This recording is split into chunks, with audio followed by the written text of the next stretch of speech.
después de charlar, porque con él charlo cómo tener una iglesia saludable. Así que lo que estamos viviendo, yo me alegro de verle a usted aquí, que a pesar de la lluvia está acá. Lo felicito, dale un aplauso que está a tu lado.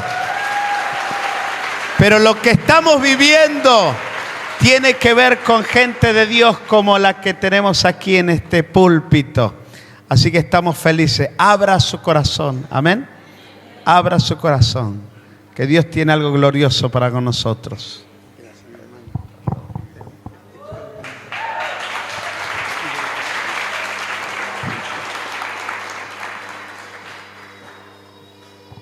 Qué privilegio poder estar aquí.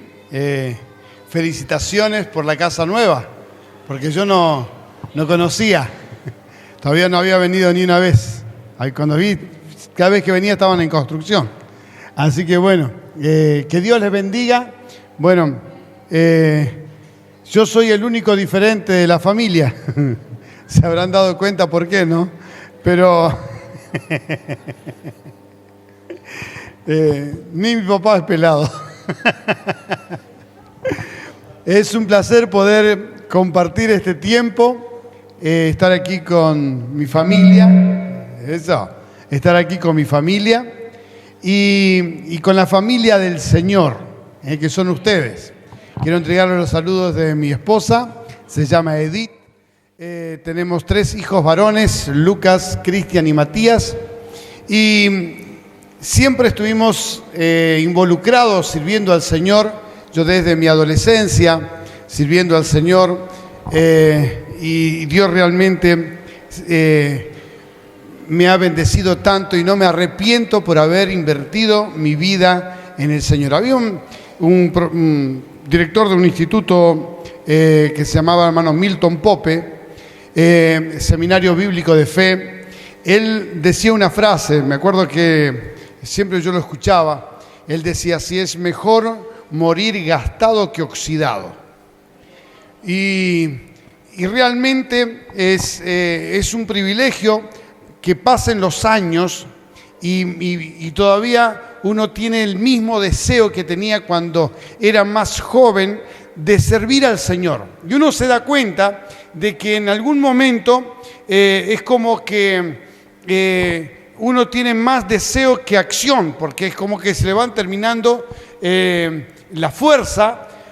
Yo tengo años y entonces uno se va dando cuenta que cuando van pasando los años uno va teniendo más olor a cajón que a manzana, pero de todos modos lo importante es poder servir al Señor, y mi anhelo es servir al Señor hasta que Cristo me lleve. Y el ejemplo más hermoso que nosotros podemos tener de servicio es del Señor. Y hoy quiero hablar un poco sobre el servicio. El servir tiene que ver con una entrega. Pero el ejemplo de entrega es el mismo Jesús. Jesús, Él se entregó por la causa del Padre. La causa del Padre está reflejado en Juan 3:16, cuando dice: porque de tal manera amó Dios al mundo que dio a su Hijo, envió a su Hijo. Esta era la causa del Padre, envió a su Hijo para que todo aquel que en Él crea no se pierda, pero tenga vida eterna. Y esa causa hizo con que Jesús, como dijo el apóstol Pablo, no escatimó ni su propio cuerpo, su propia vida, sino que Él se despojó y tomó forma humana y se entregó hasta la muerte, y muerte de cruz. Esto se llama entrega a la causa. Y uno de los pasajes que quiero compartir con ustedes está en Lucas capítulo 13, versículo 10. Jesús en la causa, Él se movía entre los necesitados. Porque Jesús vino al mundo para mostrarle a la humanidad lo que significaba el reino de Dios en la tierra. Es más, Jesús cuando envía en el capítulo 9 y el capítulo 10 de Lucas, cuando envía a los 12 y después envía a los 70, le dice: id y decid, el reino de los cielos se ha acercado a vosotros. Y el reino de los cielos era justamente lo que tenía que ver con la causa del Dios del cielo ahora aquí en la tierra. Y esa causa era que tenía que haber alguien que se entregue totalmente, y el que se entregó totalmente fue Cristo en la causa. Ahora los discípulos, cuando estaban al lado de Jesús, estaban aprendiendo lo que era servir, el servicio. Diga conmigo discípulo. Diga conmigo disciplina. Es interesante, tanto discípulo como disciplina viene de la misma raíz.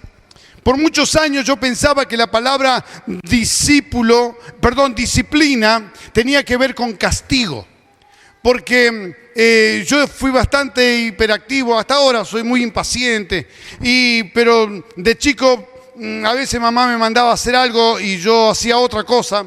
Entonces mi mamá me disciplinaba, era muy bíblica, con vara. Así que a tal punto que una vez mamá sale, vuelve y me da una variada y digo: ¿por qué? Dice: por la duda, hijo. Y ella decía así: yo te voy a disciplinar. Entonces para mí la palabra disciplina tenía que ver con castigo. Hasta que en la Biblia me doy cuenta que la disciplina era otra manera. Jesús puso a los discípulos, a sus seguidores, en la disciplina. Eran discípulos, estaban en la disciplina. ¿Cuántos de ustedes vieron los arbolitos que plantan a veces en la plaza o la orilla de la ruta y le ponen una estaca al lado? Si no le ponen una estaca, después se van torciendo y los árboles se crecen torcidos porque el viento los va empujando. Es más, si ustedes se van a Comodoro Rivadavia, todos los árboles están así. Por el viento constante, siempre están torcidos los árboles. Ahora, si queremos que un árbol quede derecho, lo que hacen es ponerle una estaca. ¿Y qué pasa? ¿Solo la estaca? No, atamos el arbolito a esa estaca. ¿Qué estamos haciendo? Ponemos en disciplina a ese arbolito, al modelo y a la forma de la estaca para que pueda crecer derecho. Y una vez que ya tomó cuerpo, tiene más fuerza, se le retira esa estaca, esa guía, y ahora puede valerse por sí sola. Ahora, cuando nosotros miramos los discípulos del Señor, estaban atados a Jesús, estaban en disciplina, eran discípulos del Señor. ¿Por qué? Porque lo merecían, porque necesitaban. Ellos venían medio mañeros, y si usted, el ejemplo más claro, los ejemplos más claros podemos ver, por ejemplo, en Pedro. Pedro, él tenía sus mañas, pero Jesús lo fue enderezando.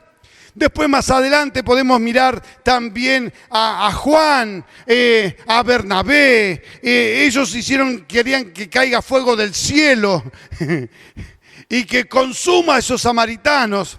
Pedro le cortó la oreja a un muchacho, lo negó a Jesús, pero Jesús se puso al lado de ellos y los fue orientando, los fue llevando. ¿Por qué? Porque Jesús estaba en ese momento enseñándoles cómo debían servir. Y entre esas cosas era Jesús enseñándoles a ellos cómo orar por los enfermos, o enseñándoles a ellos cómo perdonar, cómo restaurar. Jesús estaba al lado de los discípulos, conviviendo con ellos para enseñarles el reino de los cielos. ¿Cómo funciona el reino de los cielos? El reino de los cielos funciona muy diferente a las leyes de la humanidad. La ley de la humanidad nos dice ojo por ojo, me las hizo, me las paga. Y el reino de los cielos dice que debemos pagar bien por mal. El reino terrenal te dice, a este no le hablo más. Y el reino espiritual dice, tenés que hablar con tu hermano y tenés que restaurarlo. Si haces volver a un pecador de sus errores, estarás ganando su alma. Y el amor de Dios cubre multitud de pecados. Este es el reino de los cielos. Ahora Jesús, estando aquí en la tierra, andando con Jesús, nos encontramos con este pasaje. Capítulo 13, versículo 10. Dice, enseñaba Jesús en una sinagoga en el día de reposo. ¿Qué hacía Jesús? Enseñaba. Estaba enseñando. Siempre Él estaba enseñando. Siempre estaba formando, forjando. Siempre en la disciplina. Disciplinando, enseñando, atándolos allí. Jesús estaba enseñándoles, estaba enseñando en la sinagoga en el día de reposo. ¿A quiénes estaba enseñando Jesús? Jesús estaba enseñando a personas, permítame decir esto, que habían distorsionado el principio del reino de los cielos. A religiosos. Religiosos que fueron distorsionando todo lo que tenía que ser la ley del cielo en la tierra. Estos religiosos empezaron a buscar provecho de esa enseñanza y fueron distorsionando. Y las leyes, ahora había otro libro al lado de las leyes, que era la interpretación de las leyes. Y esa interpretación era más válida que las mismas leyes. Ellos hacían sus propias interpretaciones de las leyes. Y ahora ellos estaban delante de aquel que había dictado las leyes. Era el mismo Cristo que había estado en el momento que había dictado los 10 mandamientos a Moisés. El mismo Cristo, Dios presente, Dios en la tierra, estaba allí y le estaba enseñando a ellos otra vez el camino, qué era lo importante. Y aquí encontramos una enseñanza tremenda en esta historia. Dice, había allí una mujer que desde hacía 18 años tenía espíritu de enfermedad y andaba encorvada y en ninguna manera se podía enderezar. Cuando Jesús la vio, la llamó y le dijo, mujer, eres libre de tu enfermedad. Y puso las manos sobre ella y ella se enderezó luego y glorificaba a Dios. 18 años, esta señora estaba atada con un espíritu de enfermedad. Pero, ¿dónde estaba Jesús enseñando? Recuerden, ¿en qué lugar? En una sinagoga. Es decir, esta mujer era miembro de la sinagoga, vamos a poner un nombre, Sinagoga de Belén. Y ella hacía 18 años venía a la misma sinagoga, dobladita. Los religiosos no le importaban, ya ella, la jorobadita, era parte del paisaje de la sinagoga. Es más, nadie sabía el nombre de ella. ¿Cómo la llamaban? La encorvada. ¿Dónde estaba sentado? De la encorvada 3 asientos más atrás. Ah, no te vi.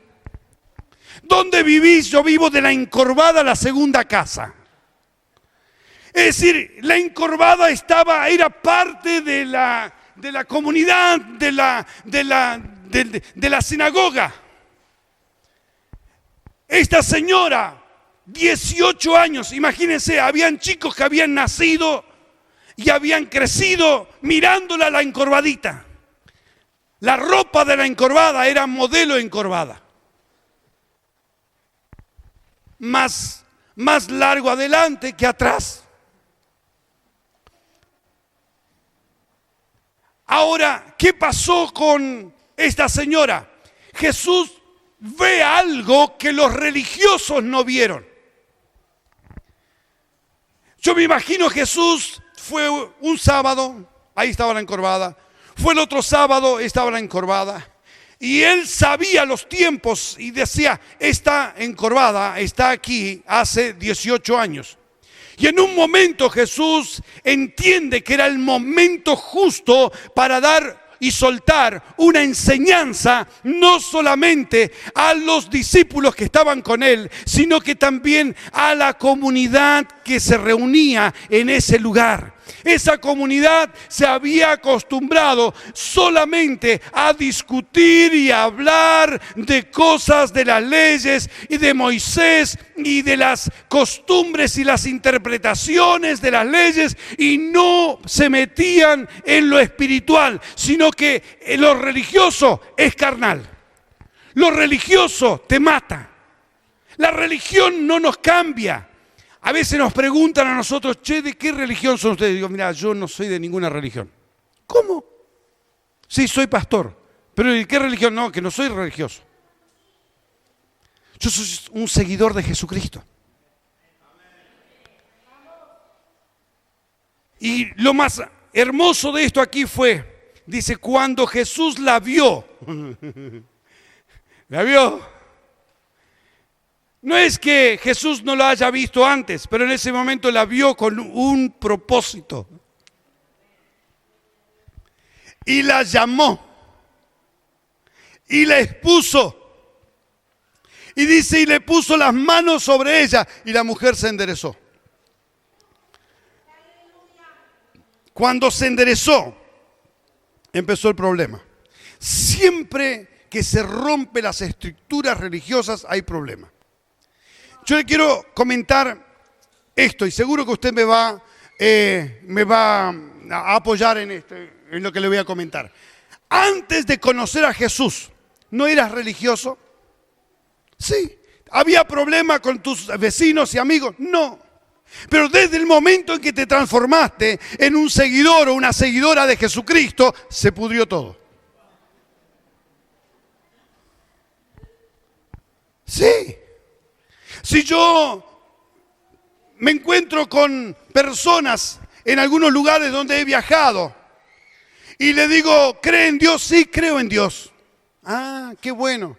Y usted, yo creo en Dios y creo en Jesucristo. Soy un cristiano, un seguidor de Jesucristo. Me quedan mirando con cara de odio. ¿Por qué? Todo el mundo cree en Dios. O la mayor parte del mundo cree en Dios. Pero Jesucristo, Él es la piedra de tropiezo para el que no cree.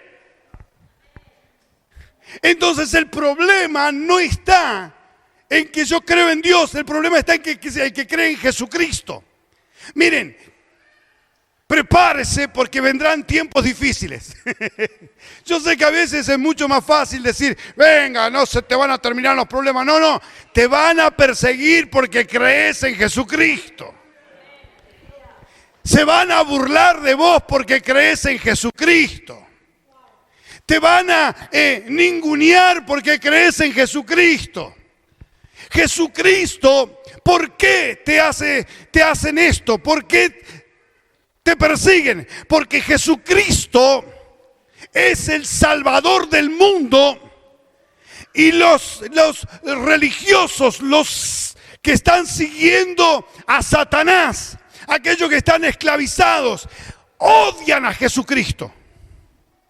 Y uno dice, ¿por qué si hizo tantos bienes? Lo que pasa es que es el ungido de Jehová. Y donde está el ungido de Jehová, los demonios no se quedan tranquilos.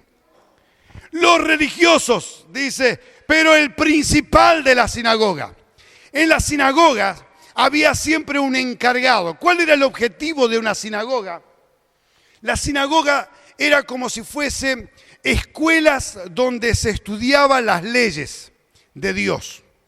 Y las sinagogas, había sinagogas en diferentes barrios y en diferentes comunidades de judíos que estaban en la diáspora, había sinagogas. Por eso el apóstol Pablo, cuando entraba en las sinagogas y allí donde estaban discutiendo las leyes y la palabra de Dios, y ahí Pablo entraba en diferentes lugares. Las sinagogas eran como escuelas donde se estudiaba la palabra de Dios. Sin embargo,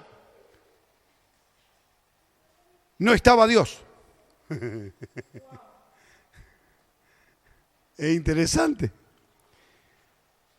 Saben que yo he visto Biblias en bibliotecas de muchas personas que no creen en Dios.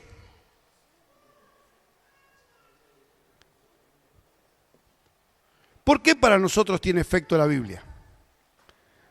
Porque la leemos con fe. Cuando abro es Dios hablando conmigo. Yo creo en quién, en Dios. Ahora, puedo tener una Biblia, puedo tener la aplicación en nuestro celular y la leemos y es Dios hablando. Porque creo en el autor de la Biblia. Ahora, dice que los religiosos, pero el principal de la sinagoga, el que estaba encargado de la sinagoga, el que repartía los rollos de las escrituras, él era el que daba las oportunidades a las personas que llegaban allí para poder leer una porción. Ese principal de la sinagoga, enojado, él no podía estar enojado. ¿Cómo va a estar enojado? Si esa pobre mujer, 18 años, estaba allí, Jesús la sanó. Dice enojado de que Jesús hubiese sanado en el día de reposo. Quiere decir que el día sábado, el día de reposo, era para poder salir de su casa y venir a la sinagoga, no había problema. Pero no podía obrar Dios en el día de reposo. Es incoherente.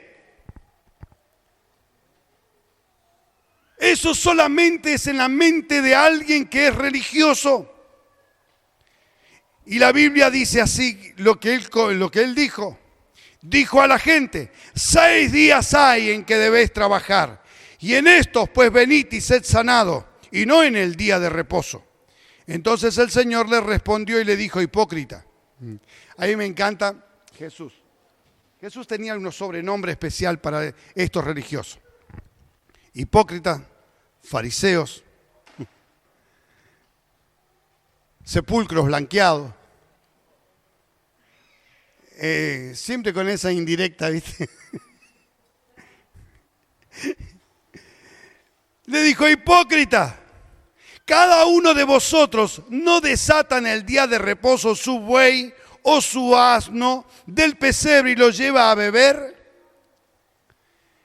¿Saben? A mí me encanta pensar cómo es Dios. Dios es omnisciente. Él es omnipresente.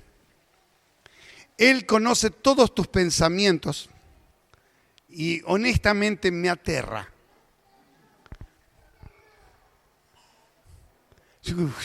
Jesús, ¿no te hace cosa, como dice el doctor Chapatín, de que Dios conozca tus pensamientos? Porque yo los miro de acá, así, una cara de santos tienen todos ustedes. Gente buena, no hay problema acá. Es más, tiene una cara de gente que piensa bien.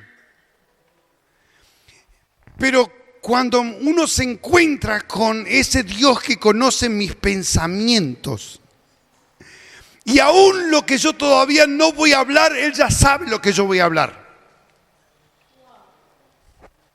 Y por más que yo me quiera esconder en algún lugar, Él siempre me va a encontrar. De Él no nos podemos escapar. Él está en todos los lugares al mismo tiempo. Y esto es aterrador. Ahora, ¿cómo yo manejo esa presencia del Dios Santo en todos los lugares en mi vida? ¿Cómo es que yo me manejo? Imagínense tratando de esconderme de un Dios que conoce todos mis pensamientos. Es aterrador esto. Estoy en el horno, ¿no es cierto?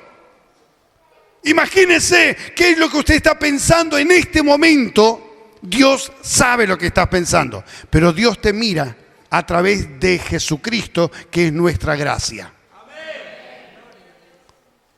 Gracia es favor no merecido. Él te mira a través de Jesucristo, que derramó su sangre preciosa. Entonces, cada vez que Él me mira a mí, Y yo le digo, Dios, estoy mal porque descubriste todos mis pensamientos. Está la sangre de Jesucristo que me limpia de todo pecado. ¡Aleluya! Y la sangre de Jesucristo hace que pase de largo el que me iba a castigar por mis pecados.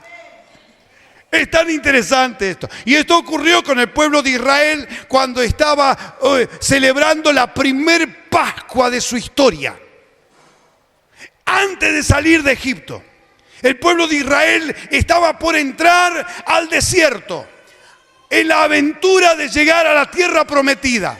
Y Dios le dijo así: maten un becerro, un cordero, agarren la sangre y colóquenlo en el dintel de la puerta. Y el ángel de la muerte, cuando esté pasando, va a ver la sangre, que es la marca, y va a pasar de largo. Yo quiero decirte, tenés la marca de la sangre de Jesucristo.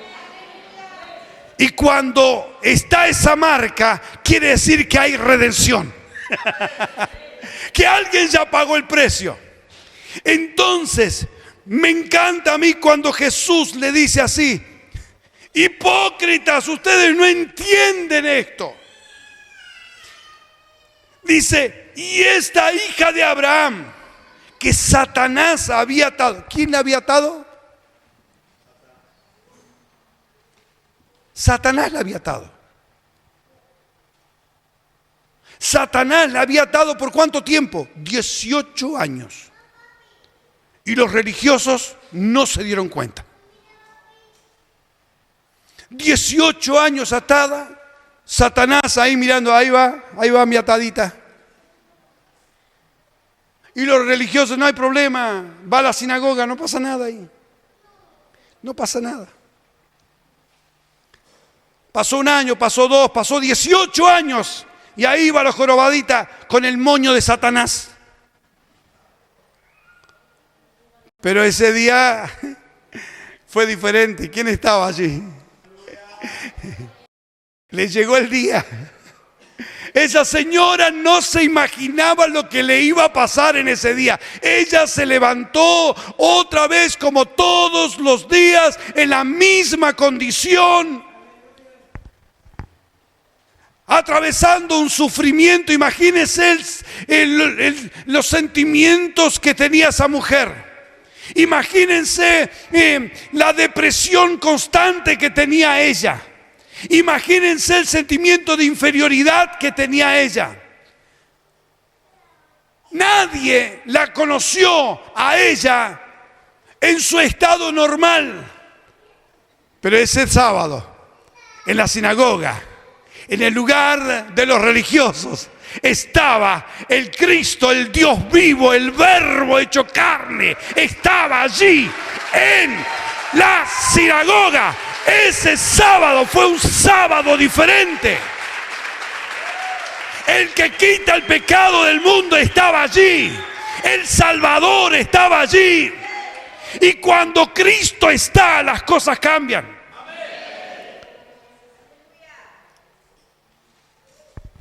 Estos días estamos viendo un crecimiento en la iglesia hermoso. Nosotros asumimos un pastorado en una iglesia que se estaba cerrando.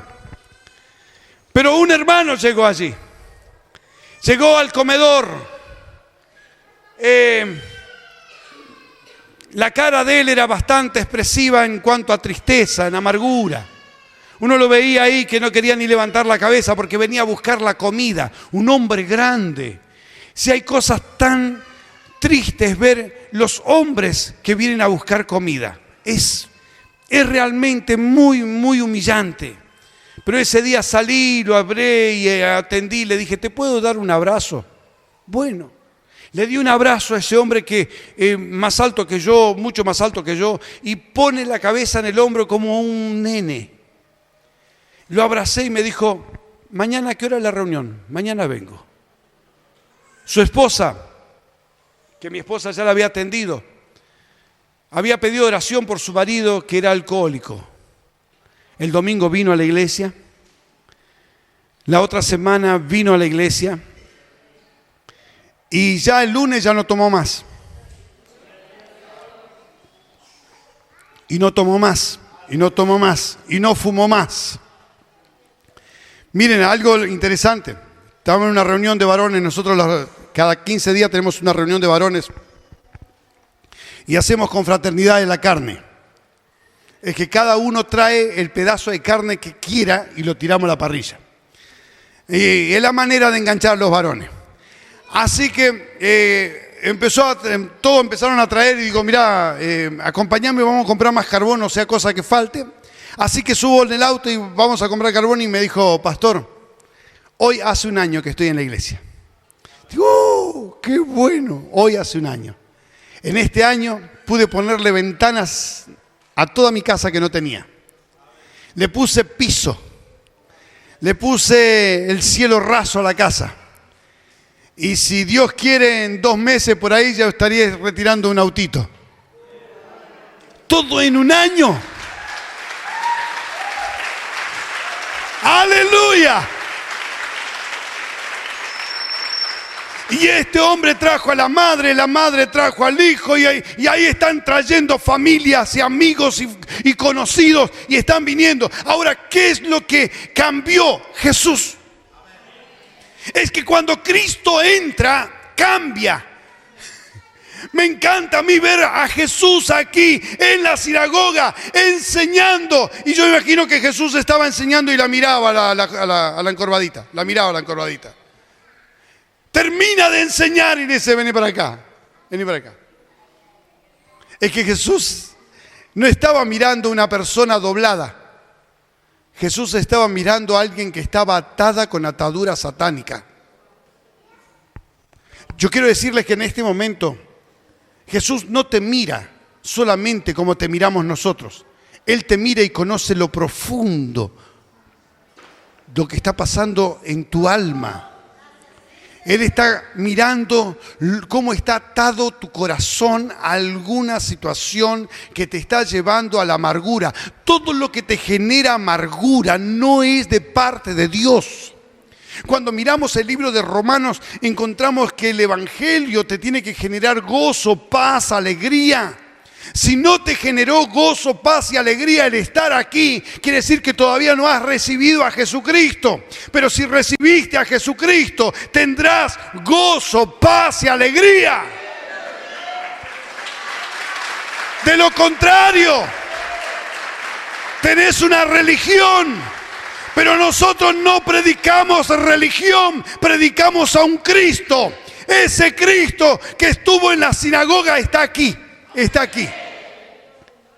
Y Jesús le dijo así: y esta hija de Abraham, que Satanás había atado 18 años, ¿no se le debe desatar de esta ligadura en el día de reposo? Al decir estas cosas se avergonzaban todos sus adversarios, pero todo el pueblo se regocijaba por todas las cosas gloriosas hechas por él. Me sorprendió una palabra acá: adversarios. Jesús tenía adversarios. Yes. Sí. Pero, ¿cómo puede ser? Personalmente, a mí no me gusta tener problemas con nadie. No me gusta que la gente esté enojado conmigo. Mi personalidad es, ¿te pasa algo? Che, no, vamos a arreglar, ¿qué pasó? Pero Jesús tenía adversarios. ¿Qué es lo que generaba la adversidad en las personas hacia Jesús? ¿Saben qué? La verdad. Cada vez que analizo por qué lo mataron a Jesús en la cruz, uno de los motivos principales es que Jesús habló la verdad. Cada vez que le hablaba la verdad, incomodaba. Y los adversarios, ¿saben quiénes eran? Los religiosos. Ellos estaban transformándose en enemigos de Jesús. ¿Saben por qué? Yo les voy a decir. Cuando Jesús entró y pateó en el templo, el comercio. Jesús le arruinó el negocio. Acá a los religiosos Jesús le arruinó el negocio. Jesús llegó y le arruinó el negocio. Estos hombres les gustaban usar esas ropas largas, llenos de flecos y con una cara así como, qué santo que soy. Y les gustaban ser elogiados. Y yo quiero decirles, lo importante no sos vos, es Cristo. No soy yo, es Cristo. Tengo un amigo, se llama Fernando. Él juega a veces cuando estamos juego, pues yo sé que juega, cuando dice toda la gloria y la honra. Hace así, pero él juega nada más. Pero a veces hay gente que no juega con eso. Piensa que la gloria y la honra es Cristo. Es Cristo. Cristo Jesús es el centro de tu vida. En ese momento lo que tendrían que haber estado haciendo toda la gente de la sinagoga es: llegó Cristo. Ellos no reconocieron al Mesías, al Salvador del mundo. Juan el Bautista dijo: he aquí el Cordero de Dios que quita el pecado del mundo. Pero estos religiosos no entendían, no lo veían porque estaban preocupados en su egocentrismo. Estaban preocupados en ellos mismos. Pero Jesús, ¿sabe lo que le preocupaba a Jesús? Preocupaba nada. Cada uno va a dar cuenta por sí propio. Jesús, a lo que le llamó la atención a Jesús fue la encorvadita. La persona necesitada. Y yo quiero decirte en este momento, yo no sé cómo estás, pero sí seguro que Jesús te está mirando. Llamaste la atención de Jesús. Él está aquí y Él quiere bendecirte. Él quiere ministrar en este momento. Él quiere llenarte de su bendición, de su unción, de su gracia. Y si hay alguien enfermo en este momento, crea que Jesús te va a sanar. ¿Cuántos están esperando un milagro de Dios? A ver, levanten conmigo la mano los que están necesitando un milagro de Dios. Ok. ¿Lo creen? Bueno, lamento decirte que no tengas esperanza en mí, ni en ningún pastor, en Cristo. Cristo está acá para sanarte. Es Jesús. Nosotros, como siervos de Dios, los músicos si quieren pasar, pueden pasar.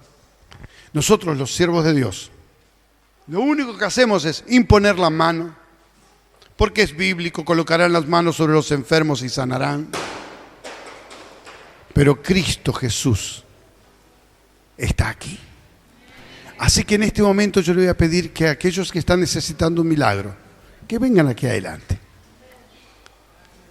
Los obreros, los pastores van a estar poniendo las manos en el nombre de Jesús. Y si hay gente necesitada de una unción de aceite, se le va a ungir con aceite. En el nombre de Jesús. Hay poder en el nombre de Jesús.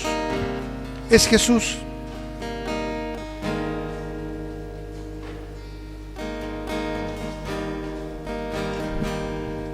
Es Jesús.